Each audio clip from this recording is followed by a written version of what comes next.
तो देखेंगे वंश के आधार पर कैसे नागरिकता प्राप्त होता है। ठीक है, तो 26 जनवरी 1950 को, कब, 26 जनवरी 1950 को या उसके बाद, लेकिन 10 दिसंबर 1992 से पहले अगर भारत में किसी का जन्म हुआ है तो वो वंश के आधार पर भारत का नागरिक बन सकता है। डेट 1950 के बाद और 1992 से पहले। ठीक है, ये जो 50 60 70 कितना हो गया, 42 ईयर्स में 1950 और 1992 के बीच में 42 ईयर्स का गैप है। इस 42 ईयर्स के बीच में अगर किसी का जन्म अगर भारत में होता है तो वंश के आधार पर भारत का नागरिक बन सकता है, लेकिन क्या होना चाहिए कि जन्म के समय उसका पिता का जो है नागरिकता भारत का होना चाहिए। आगे क्या है, अब यही 1992 के बाद अगर किसी भी व्यक्ति का भारत के बाहर जन्म हुआ है तब भी वो भारत का नागरिक बन सकता है यदि उसके जन्म के समय माता पिता में से कोई भी एक भारत का नागरिक हो।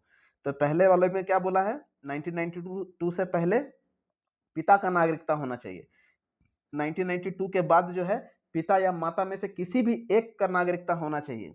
अब देखिए 2004 के बाद का क्या कर दिया गया है, तो भारत के बाहर कोई भी जन्मा व्यक्ति वंश के आधार पर तभी नागरिक होगा जब क्या है, दोनों ही नागरिक हों। कौन, माता और पिता दोनों ही।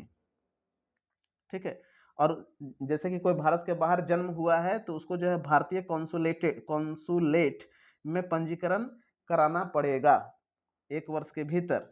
एक नाबालिग जो वंश के आधार पर भारत का नागरिक है साथ ही वो किसी अन्य देश का भी नागरिक है तब वो भारतीय नागरिकता उसका समाप्त हो जाएगा। ठीक है, वह अन्य देश का नागरिकता या अन्य देश का नागरिकता का परित्याग वयस्क होने के 6 महीना के अंदर नहीं कर लेता है। ठीक है, तो अगर मान लो कि तुम किसी दूसरे देश का नागरिक है तो भारत देश का नागरिक नहीं माना जाएगा वंश के आधार पर। तो वंश के आधार पर तभी माना जाएगा जब तुम्हारा 18 प्लस होने से 6 महीना पहले तुम उसका नागरिकता को त्याग देता है। अगला जो है पंजीकरण के माध्यम से नागरिकता कैसे ग्रहण किया जाएगा। ठीक है, तो भारतीय मूल का कोई व्यक्ति है जो नागरिकता प्राप्त का आवेदन से ठीक 7 साल तक भारत में रह रहा हो। तो अगर तुमको क्या है 7 साल तक तुमको भारत में रहना पड़ेगा। अगला क्या है, भारतीय मूल का वह व्यक्ति जो अविभाजित भारत के बाहर पैदा लिया हो, किसी अन्य देश में रह भी रहा हो तो वो भी नागरिकता पंजीकरण के माध्यम से नागरिकता ले सकता है। भारतीय नागरिक से कोई विवाह किया है तो वो भी पंजीकरण के माध्यम से भारत का नागरिक बन सकता है, लेकिन इसके लिए भी 7 वर्ष जो है भारत में रहना पड़ेगा। अब भारत का कोई भी आदमी से तुम शादी कर लेता है और विदेश में रह रहा है तो भी तुम जो है पंजीकरण के माध्यम से नागरिकता बन सकता है, लेकिन उसके लिए भी भारत में 7 साल रहना पड़ेगा। ठीक है, तो जो भारत का जो नाबालिग बच्चे होते हैं वो भी भारत का नागरिकता को प्राप्त कर सकते हैं जो पूरी आयु और क्षमता का हो तथा उसके माता पिता भारत के नागरिक के रूप में पंजीकृत हो। तो किसी के माँ या पिताजी अगर भारत का पंजीकरण में शामिल है तो भी वो भारत का नागरिक बन सकता है। जो पूरी आयु और क्षमता का हो तथा वो उसके माता पिता स्वतंत्र भारत के नागरिक के रूप में पंजीकृत हो, वह पंजीकरण का इस प्रकार से आवेदन देने के 12 महीना से साधारण निवास कर रहे हो। तो अगर कोई आदमी है जो कि जिसके माता पिता भारत के नागरिक हैं स्वतंत्र भारत के बाद, तो उसको जो है 12 महीना रह करके आवेदन कर सकता है अपना। जो पूरी आयु और क्षमता का हो तथा वह समुद्र पार किसी देश का नागरिक के रूप में 5 साल से पंजीकृत हो तो वह पंजीकरण इस प्रकार से आवेदन 12 महीने से साधारण निवास कर रहा हो। तो 5 साल से अगर कहीं बाहर में रह रहा हो वो भी पंजीकरण के माध्यम से भारत का नागरिकता ग्रहण कर सकता है। अगला है प्राकृतिक रूप से। तो प्राकृतिक रूप से हम लोग कैसे भारत का नागरिकता को ग्रहण करते हैं, तो ऐसे देश, पहला बात यही है इंपॉर्टेंट है कि वो ऐसा देश से संबंधित नहीं होना चाहिए जहां पर भारतीय नागरिक जो है प्राकृतिक रूप से उस देश का नागरिक नहीं बनाया जा सकता है। तो अगर हम लोग किसी देश में जाते हैं वहां पर अगर प्राकृतिक रूप से नागरिकता ग्रहण करने का राइट नहीं है भारतीयों को, तो भारत में भी जो है वैसे देश के व्यक्तियों को भारत का नागरिक नहीं बन सकता है। किसी अन्य देश का नागरिक हो तो वो भारतीय नागरिकता के लिए आवेदन को स्वीकृति उस देश की नागरिकता को त्याग देगा। तो अगर भारतीय नागरिक बनना है तो तुमको जिस देश का नागरिक है पहले से उसको तुमको त्याग देना पड़ेगा। तुमको क्या है, तो भारत सरकार का सेवा में कम से कम 12 महीना तक रहना पड़ेगा। ठीक है,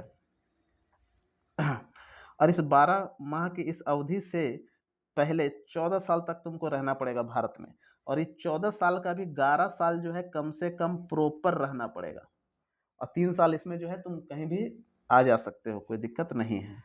उसके बाद जो है उसका चरित्र भी अच्छा होना चाहिए, और 8वीं अनुसूची में जो 22 गो भाषा दिया हुआ है, उस 22 भाषाओं में से किसी भी एक का ज्ञाता भी होना चाहिए, और भारत में रहने के लिए तो इच्छुक होना ही चाहिए। तो ये था आपका प्राकृतिक माध्यम से। अब है क्षेत्र समाविष्ट। ठीक है, तो क्षेत्र समाविष्ट मान लो कि भारत जो है कोई भी, जैसे कि ये भारत है, ये भारत है, यहाँ पे श्रीलंका है, तो कभी श्रीलंका को भारत जीत लेता है और ये श्रीलंका जो है भारत का हिस्सा हो जाता है, तो श्रीलंका में रहने वाले लोग भी जो है भारत के नागरिक कहलाएंगे। ठीक है, विदेशी क्षेत्र द्वारा भारत का हिस्सा बनने पर भारत सरकार उस क्षेत्र से संबंधित विशेष व्यक्तियों को भारत का नागरिक घोषित कर सकता है। तो ये हो गया। तो टोटल 5 तरीका बताया गया है जिसके माध्यम से भारतीय नागरिकता आदमी को प्राप्त होता है। पहला है BDNRI, बी फॉर बर्थ, जन्म के आधार पर, डी फॉर डिसेंट, वंश के आधार पर, एन फॉर नेचुरलाइजेशन यानी कि प्राकृतिक आधार पर, फिर आर फॉर रजिस्ट्रेशन, पंजीकरण के माध्यम से, I for incorporation of territory यानी कि क्षेत्र समाविष्ट के माध्यम से आप जो है भारत का नागरिकता बन सकते हैं। तो ये 3 तरीका बताया गया है जिसके माध्यम से कोई भी नागरिक भारत का नागरिक बन सकता है। अब अगर नागरिकता का समाप्ति कैसे होगा आपका, इसके बारे में बताया गया है। तो नागरिकता से समाप्ति पहला है स्वैच्छिक त्याग। अगर आप स्वेच्छा से भारत देश का नागरिकता को त्याग देते हैं तो आप भारत का नागरिक नहीं बन सकते, भारत का नागरिकता आपका समाप्त हो जाएगा। और ये जो है भारत अगर किसी युद्ध वगैरह में व्यस्त है तो ऐसे समय में आप ये चीज नहीं कर सकते हैं। तो जो भी ऐसा त्याग दिया है तो उसका बच्चा जब उसका 18 साल का हो चुका है तब वो भारत का नागरिक बन सकता है। अगला क्या है, बर्खास्ती के द्वारा। तो भारतीय नागरिक स्वेच्छा से किसी अन्य देश का नागरिकता को ग्रहण कर लेता है तो भी उसका जो भारतीय नागरिकता है वो समाप्त हो जाएगा। अगला है वंचित किए जाने पे। अगर कोई नागरिकता फर्जी तरीके से ग्रहण किया है तो उसका नागरिकता समाप्त हो जाएगा।